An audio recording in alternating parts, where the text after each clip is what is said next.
Olá, sexto ano, boa tarde a todos. Sejam bem-vindos a mais uma aula de ciências, ok? E o tema da nossa aula de hoje é abordando o sistema esquelético, turma. A nossa aula de hoje, ela é referente ao dia 19 de novembro, a nossa quinta-feira, ok? Então, eu apresento aqui para vocês algumas características, eu trago hoje, sobre o sistema esquelético, né, que é um assunto que vocês já conhecem, não é verdade? E como nós estamos na reta final do estudo, do módulo, né, dos capítulos aí estudados, deixando bem claro para vocês que o sistema esquelético não tem somente a função de proteção, mas também a de sustentação, de locomoção e armazenamento de substâncias, não é?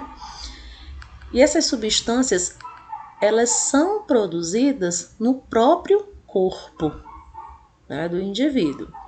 Então, ele é constituído não somente de ossos, como o próprio nome traz, né? Esquelético dá a ideia de esqueleto, ossos, mas também de cartilagens, além dos ligamentos e tendões, deixando bem claro para vocês que o esqueleto ele é responsável, né? Como eu falei anteriormente, por sustentar e dar forma ao corpo humano. Ele também protege, no caso aí, quando eu falei de proteção, não é? Então, essa proteção aqui é dos órgãos internos. No caso, essa caixa torácica aqui, né? Ela tem a capacidade de envolver, de comportar e simplesmente de proteger todos os órgãos internos nossos, ok? Então, nesse caso aí, além de proteger os órgãos internos, atua em conjunto com o sistema muscular e também com o sistema articular, para permitir, no caso aí, os movimentos que realizamos. Outras funções é a produção de células sanguíneas na medula óssea, ok? E armazenamento também de sais minerais, como o cálcio, por exemplo. Então, o osso, turma, ele é uma estrutura viva, é uma estrutura resistente e uma estrutura dinâmica, porque tem essa capacidade de se regenerar quando sofre uma espécie de fratura, ou seja, uma quebra. Então, a estrutura óssea, ela é constituída por diversos tipos de tecido conjuntivo. O ósseo, o adiposo, o denso, o cartilaginoso, o sanguíneo, além do tecido nervoso, deixando bem claro para vocês que o esqueleto humano nosso, ele é composto por 206 ossos, claro, com formas diferentes, tamanhos diferentes. E eles podem ser curtos, longos, planos, irregulares, ok? Deixando bem claro para vocês, no caso aí, o esqueleto axial e o esqueleto apendicular, que vocês já viram a diferença entre eles. Não é? O axial, né, é composta pelos ossos da cabeça, pescoço e do tronco, e o apendicular é composto pelos membros superiores e membros inferiores.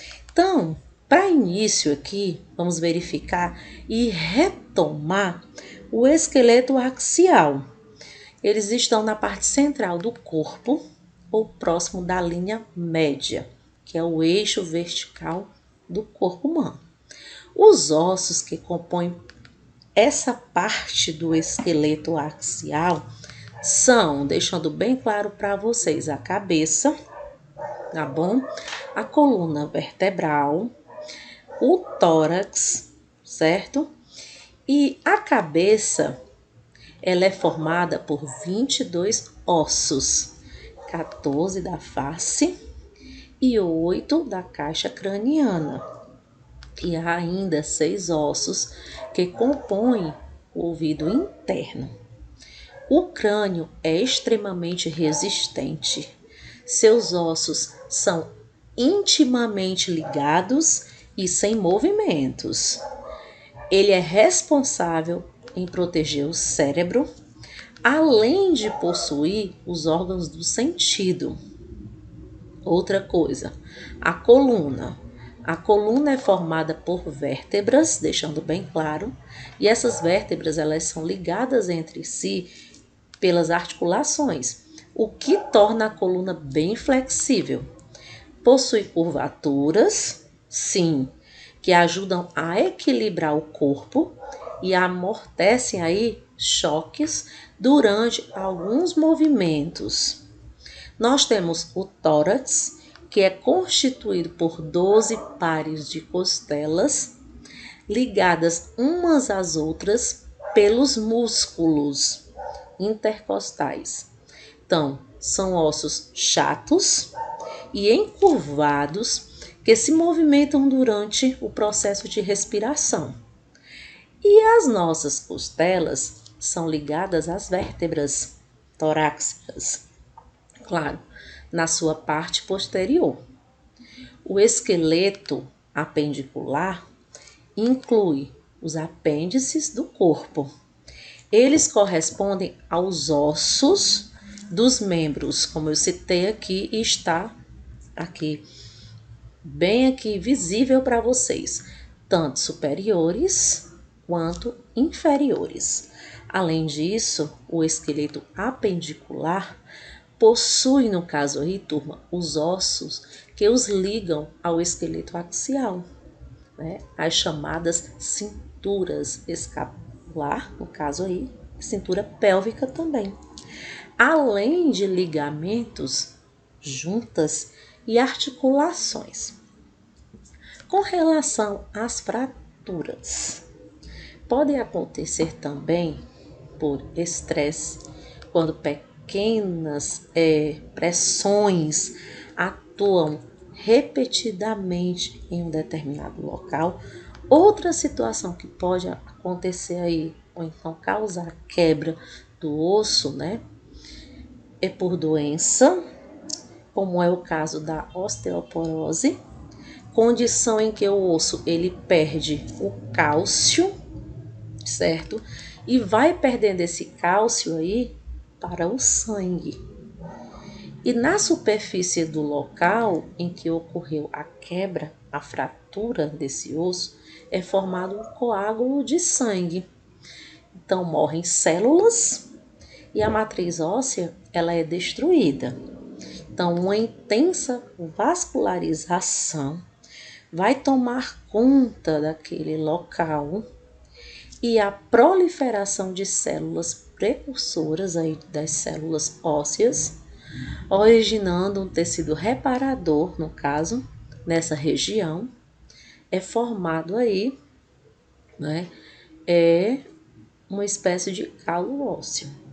Então, dependendo do tratamento e dependendo das atividades realizadas pela pessoa, claro que com o passar do tempo, né, o calo será substituído pelo osso esponjoso e mais tarde pelo osso compacto, claro, reconstituindo, né, o tecido, tentando reconstituir ali o tecido como era anteriormente.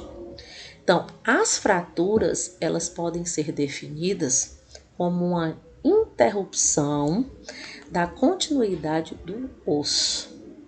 Então, uma queda, por exemplo, pode ocasionar fraturas, certo? Principalmente em idosos, pessoas que têm acima de 60 anos de idade, que apresentam geralmente ossos bem menos resistentes. E com relação à classificação, não é, dessas fraturas, eu vou apresentar aqui para vocês algumas rupturas desses ossos, né?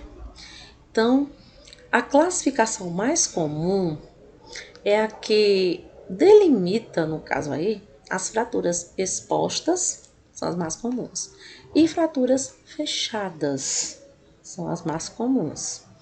Quando eu falo de fratura exposta, o osso quebrado lesionou ali a pele, né?